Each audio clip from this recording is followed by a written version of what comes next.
Wala na ngang intro-intro. At eto nga mga gala, dahil umaga na naman. Isipan nga namin itong magkakapatid. Nga puro plano ang aming mga lakad. Eto't naggala-gala nga muna kami kahit papaano. Dahil ilang buwan na nga ulit akong hindi nakakabalik dito sa amin. Dahil nga sa Merkules ngayon, isipan nga namin pumunta dito sa palengke ng bayan ng Pinamalayan. Miss ko nga rin dito mag-ukay-ukay. Merkules nga pala at Sabado ay meron dito naglalata. Dali-dali na kami pumunta. Kung nga silang ginising, maudlot na naman ang aming plano. Medyo nga maganda na naman yung panahon. Dalas nga dito yung umuulan. Kaya nga sinamantala na namin yung magandang panahon. Sobrang excited nga itong dalawa kong kapatid. Park ko pa nga lang yung motor nakatakbo na nga agad sa ukay. Excited yan. Ito nga ako, tamang tingin-tingin nga lang muna. Yung dalawa kong kapatid tamang halukay-halukay muna. Tagal niya naman pumili. Meron na nga ako nakita dito. Sigurado kung sinuot ko, hindi na ako makakauwi ng Cavite. Ako'y palayasin na ng aking asawa. Manghanap-hanap muna, baka may makita ditong maganda. Ito na nga magala, meron na ako nakita dito. Ayos to branded.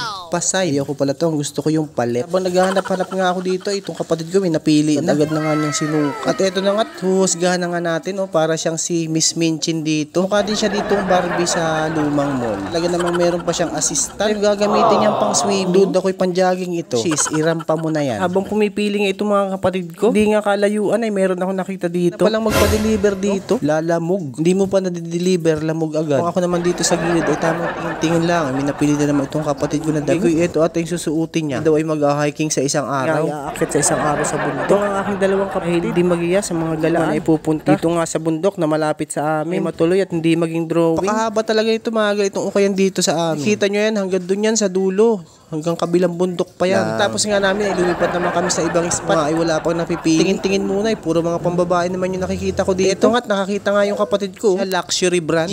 Ayan o, Buji. Tunog siya ng Gucci. Kapatid, pwede na yan. Habang ako naman dito sa kabilang gilid, naghahanap din. Meron nga akong nakita ditong starter. Nga sana to kaso maliit. Kaya iniiwan ko na lang. Nga ako nakita ditong The North Face na windbreaker. Kaso nga lang, maliit nga lang din. Kaya hindi ko na rin binili. Hanap pa nga ako dito. Baka meron pa akong mapili. Ang kaso nga lang sobrang liit. Meron din nga ako dito nakitang sombrelong Balenciaga. Walang ipagod na yung tela niya. Naghanap-hanap uli ako ba meron ako makita dito. Lipat ulit ako dito sa mga t-shirt. Akong pirate. Ang ganda ng pagka-print nito. Walang wala siyang brand kaya iniwan ko na rin. Katapos nga nakakita din ako dito ng Burberry. Nga lang din peke ata to kaya iniwan ko na lang. Naman natin tong MLB.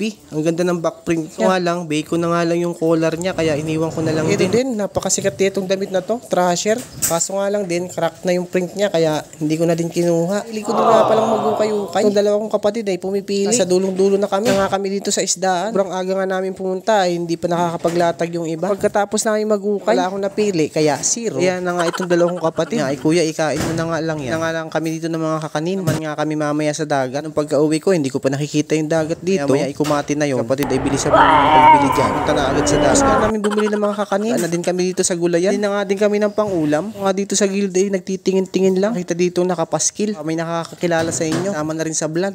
Tapos nga namin bumili ay umalis na nga agad kami. Si kapatid ay magluluto ng pakbit. Kami nagbabayad ay humihingi na kaagad kami ng sukli. Charot lang. May paalis na. Pupunta naman kami ng dagat. Sabi ko sis ay bilisan natin. Baka yung dagat doon ay kumatit. Ang aga-aga baka siya gilagid mo dyan. Pupunta dito sa dagat. Lapit lang talaga ng dagat dito sa amin. Bigit kumulang 10 araw bago ka makarating. Pandalas na kami pumunta ng dagat. Nga ay medyo nagugutom na. At ang sabi nga ng kapatid ko, meron nga dito nagtitinda ng lugaw. Ito nga't malapit na tayo sa dagat. At kung nakikita nyo nga pala yan mga gala, nga pala yung Port of Ricudo. Bangkang nagbibiyahe ng papuntang Marinduque. Talaga yung madalas na hinahanap ko pag ako umuwi. Pagpahangin ka sa tabi ng dagat. So malakas nga lang yung alon ng konti. Ako nga nagtitingin-tingin dito sa tabi ng dagat. Ito naman kapatid ko, yung order na makakain. Ang in-order namin ay itong miswa. Yan nga natin itong itlog. Walang itlog na ilalagay sa miswa. Talaga magtigil dito sa tabi ng dagat. Na sariwang halang at hindi ko kasama si Tabachingching at si Kulo. Dalawang kapatid ng aking kajaming. Relax lang muna. Kumakain nga ako, nawalan ako ng gana. Pang hindi ko maubos yung aking kinakain. Sa sunod ulit mga gala. Paalam!